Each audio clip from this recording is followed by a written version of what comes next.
Okay बेटा, question number 12 है, इसको सॉल्व करते हैं। तो ये बेसिकली हमारे पास एक शेप ऑलरेडी गिवन है और क्या है, ये क्यूबाइड है।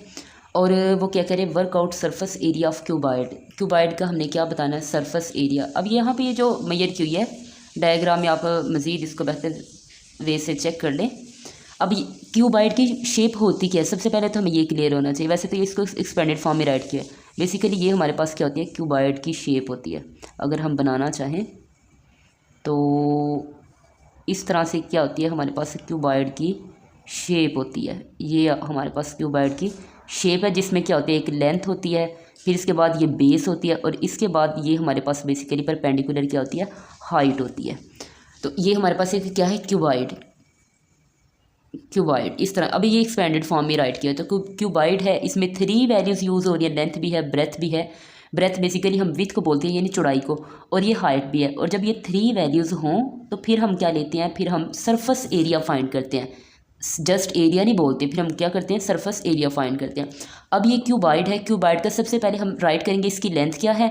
तो यहाँ भी हम इधर चलें, लेट्स सपोज राइट कर लेते हैं। तो इसकी लेंथ क्या है, बेसिकली लेंथ इसकी 10 सेंटीमीटर है। अगर हम ब्रेथ की बात करें लेंथ के साथ कंडक्टिव, तो हमारे पास ब्रेथ क्या होगी, स्मॉल b से रिप्रेजेंट कर लें 4 सेंटीमीटर, और इसकी जो हाइट है वो कितनी है, 5 सेंटीमीटर। 5 सेंटीमीटर। अब हमने सरफेस एरिया फाइंड करना है इस क्यूबाइड का। तो इसके लिए फार्मूला हमारे पास क्या होता है, हम लिखेंगे सरफेस एरिया, ए से शो भी कर सकते हैं। सरफेस एरिया हमारे पास होता है 2। अब यहाँ पे देखिए, लेंथ को पहले मल्टीप्लाई करेंगे ब्रेथ के साथ, लेंथ मल्टीप्लाई ब्रेथ, प्लस फिर ब्रेथ को मल्टीप्लाई करेंगे हाइट के साथ, प्लस एंड देन हाइट को मल्टीप्लाई करेंगे किसके साथ, लेंथ के साथ। तो ये हमारे पास क्यूबाइड का एरिया फार्मूला, एरिया फाइंड करने का फार्मूला है। अब वैल्यूज़ को इसमें इजीली क्या करें, सब्सटीट्यूट कर दें। A is equal to 2, length क्या है 10 centimetre, 10 multiply by 4 plus then 4 multiply by 5 plus, और एज क्या है, एज गिवन है 5 मल्टीप्लाई बाई 10। अब इसको मज़ीद सॉल्व कर लें।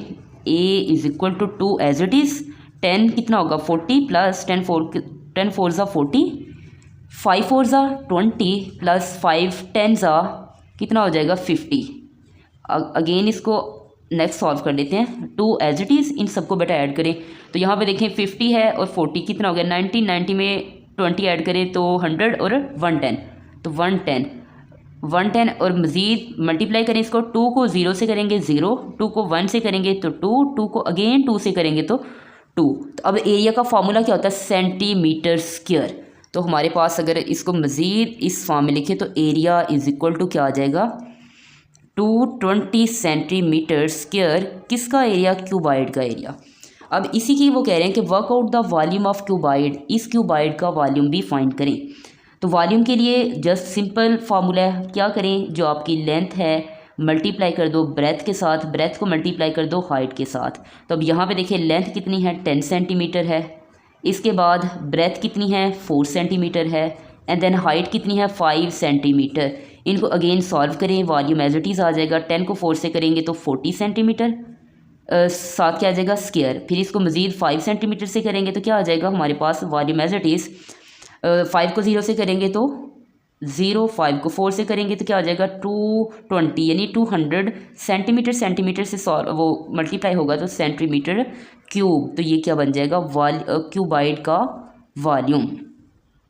ये 3 है हमारे पास। ये हमारे पास क्वेश्चन नंबर क्या हो गया 12 सॉल्व। क्वेश्चन नंबर 13 चेक कर लेते हैं।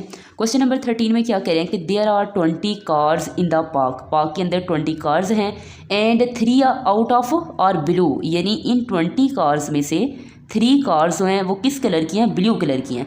वो क्या है, इसका फर्स्ट पार्ट क्या है कि James want to draw a pie chart. James है वो क्या करना चाह रहा है, एक पाई चार्ट को ड्रा करना चाहता है। Find angle of the sector for blue cars in the pie chart. तो हमने ब्लू कार्स, यानी जाहिर सी बात है बेटा, देखिए पाई चार्ट होता क्या है, हमारे पास जो सर्कल की फॉर्म में कोई भी चार्ट बनता है, ग्राफ बनता है, इसको बोलते हैं पाई चार्ट। पाई चार्ट क्या करता है, बेसिकली डिफरेंट जो कैटेगरी होती है उनको क्या करता है, सेक्टर में डिवाइड करता है। तो ये हमारे पास एक क्या है, पाई चार्ट। वो कह रहे हैं कि जो जेम्स है वो क्या करता है, ब्लू कार्स, यानी टोटल कितनी कार्स हैं वैसे 20। अगर हम बात करें तो टोटल कार्स कितने हैं, अगर यहाँ पे लिख सकते हैं टोटल कार्स वो कितनी है 20, और उसमें ब्लू कार्स कितनी हैं, ब्लू कार्स या नंबर ऑफ़ ब्लू कार्स, और वो कितनी है 3। अब इनका क्या करना चाह रहा है जेम्स, 3 जो ब्लू कार्स हैं उनको पाई चार्ट में वो करना चाह रहा है ड्रा। तो उसके लिए हमने फाइंड करना है एंगल ऑफ सेक्टर, यानी जो उस लेट्स सपोज अगर मैं बात करूं तो यहाँ से यहाँ तक लेट्स सपोज ये कितनी है ब्लू कार्स हैं, तो ये एक सेक्टर है, ये क्या शो कर रहा है, ये इतना हमारे पास जहाँ पे मैं ये लाइन ड्रा कर रही हूँ ये एक क्या बन रहा है सेक्टर। टोटल कार्स किसमें कितने इसमें 20, उनमें से 3 कार्स क्या हैं ब्लू, 3 कार्स क्या हैं ब्लू। तो अब इन कार्स का एंगल क्या है वो वो करना चाह रहा है, ड्रा करना चाह रहा है। इसके लिए बहुत सिंपल है, अब हम कहेंगे कि angle of sector for blue cars, यहाँ पे लिख लें एंगल ऑफ सेक्टर, राइट कर लें, ना भी करेंगे अदरवाइज ब्रैकेट भी हो सकता है, angle of blue cars sector, यानी ब्लू कार का जो सेक्टर है उसका एंगल कितना है वो चेक करना है। तो जस्ट आप लोगों ने किस तरह से एंगल को चेक करना है, थीटा लिख लें, नो इश्यूज़ में एंगल लिख लें या थीटा लिख लें, इसमें कोई डिफरेंस नहीं है।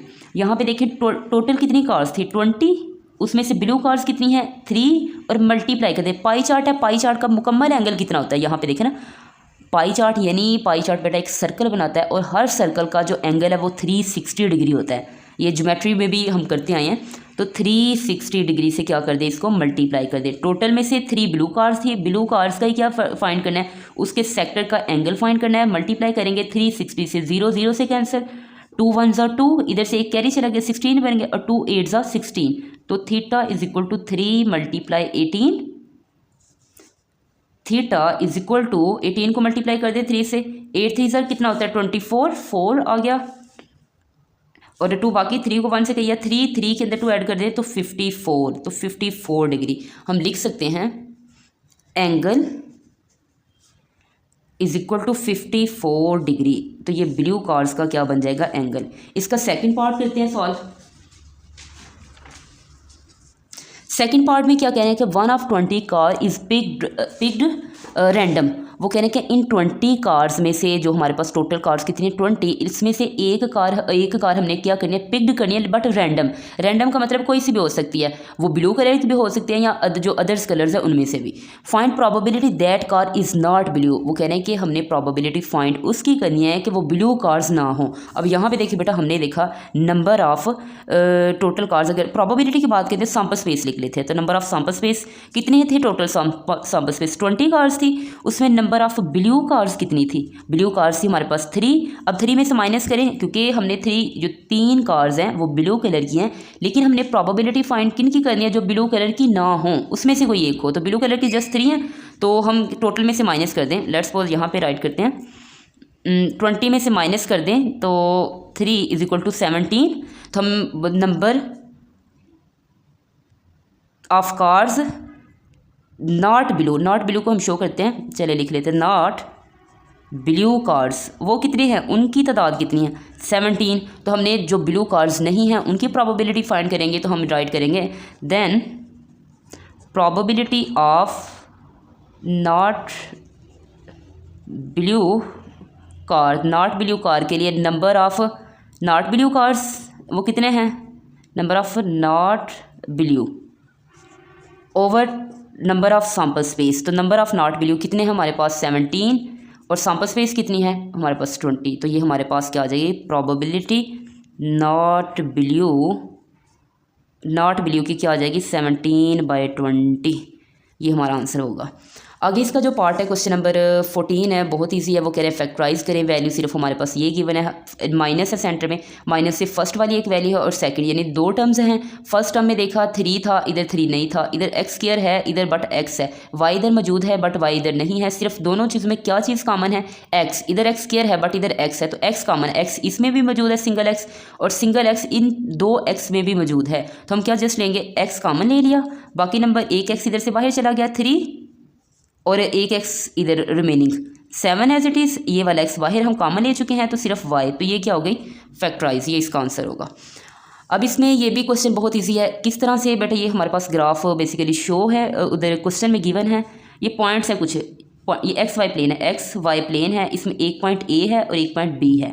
अब हमने ये और हमने चेक करना A B as a column vector, क्योंकि ये कॉलम वेक्टर में इनको शो करना है। तो ए बी ये चीज़ क्या शो करिए, डिस्टेंस को शो करिए। अगर हम लिखें एस, हम यहाँ पे ए पॉइंट लेते हैं। अब मुझे बताएं ए में सबसे पहले जैसे हम मैंने ऑर्डर पेयर बताते हैं, हर पॉइंट को एक्स और वाई में शो करते हैं, फर्स्ट नंबर एक्स और सेकंड वाई। अब अगर ए की बात करें तो आप मुझे बताएं एक्स एक्सिस, ये एक्स एक्सिस है, ये शो कर है एक्स एक्सिस पर, ये कहाँ पर लाई कर है, तो ये देखिए 7 पॉइंट पे है, ये किधर है 7 पॉइंट पे। तो एक्सिस का पॉइंट क्या है 7, और इसका वाई पॉइंट देखिए चेक करें, ये वाई एक्सिस, ये वाई एक्सिस है तो 1 पर, ये ए पॉइंट आ गया। अब बी को चेक कर लेते हैं, बी देखें, बी का एक्स पॉइंट किधर आ रहा है, ये बी का एक्स पॉइंट -3 पे आ रहा है, -3, और बी का वाई पॉइंट किधर है 4 पर, ये नज़र शो कर है 4 पर, तो ये 4 आ गया। अब हमने बेसिकली ए बी शो करना है कॉलम की फॉर्म में। सबसे पहले हम इसका डिस्टेंस चेक कर लेते हैं, A B is equal to square root, यहाँ पे ये x1 होगा, ये y1, ये दूसरा पॉइंट है, x2 होगा, ये y2। तो हम लिखेंगे x, चलिए डायरेक्ट कर लेते हैं, या सिंगल चलिए x2 माइनस x1 का square plus y2 minus y1 का square, then A B, x2 की क्या है, x2 है -3 माइनस x1 क्या 7 का स्क्वायर, प्लस इधर y2 क्या है 4 माइनस y1 क्या है 1 का square, square root as it is आ जाएगा। एंड देन 7 और 3 कितना हो गया -10 का स्क्वायर, प्लस 4 में से 1 कर दें 3 का स्क्वायर,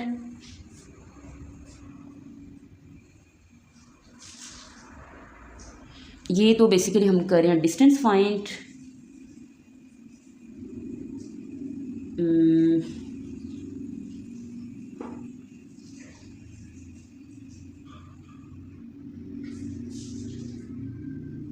सॉरी यहाँ पे बेटा हमने कॉलम में शो करना था, 1 मिनट, कॉलम में शो करना है, जस्ट 1 मिनट।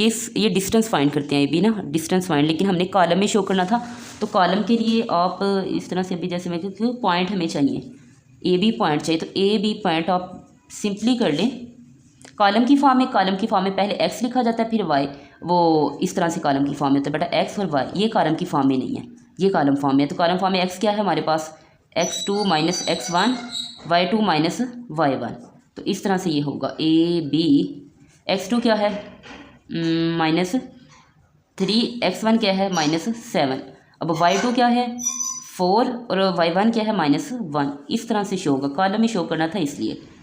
सो मुझे हमने क्या किया, डिस्टेंस चेक कर रहे थे। फिर 7 और 3 कितना हो गया -10, 4 और 1 3। तो ये इसका आंसर है, बिल्कुल जस्ट 1 पॉइंट था, कॉलम में शो करना था। कॉलम में इस तरह से शो करते हैं, ना कि इस तरह से। ये कॉलम का मेथड है। तो ये रहा x2 minus x1, y2 minus y1। Values को इसको इन पॉइंट से लेके हमने सॉल्व किया। और ये अगर मज़ीद डिस्टेंस का कहा जाए फिर हम ये डिस्टेंस करते हैं जब, ठीक है। ये डिस्टेंस है ए बी वेक्टर का डिस्टेंस, लेकिन कॉलम में नहीं है, ये कॉलम में ये जस्ट डिस्टेंस है, जिसको मैं मैग्नीट्यूड भी बोल सकती हूँ या डिस्टेंस चलें जो भी है। ये क्या आ जाएगा 100 आ जाएगा, प्लस 9 आ जाएगा, और ये 109 आ जाएगा अगर डिस्टेंस का बोलें तो। इनके दरमियान इतना डिस्टेंस है, ठीक है। वैसे अदरवाइज़ कॉलम में शो करना था अकॉर्डिंग टू स्टेटमेंट, तो ये मेथड होगा। होप सो क्लियर हो चुका होगा।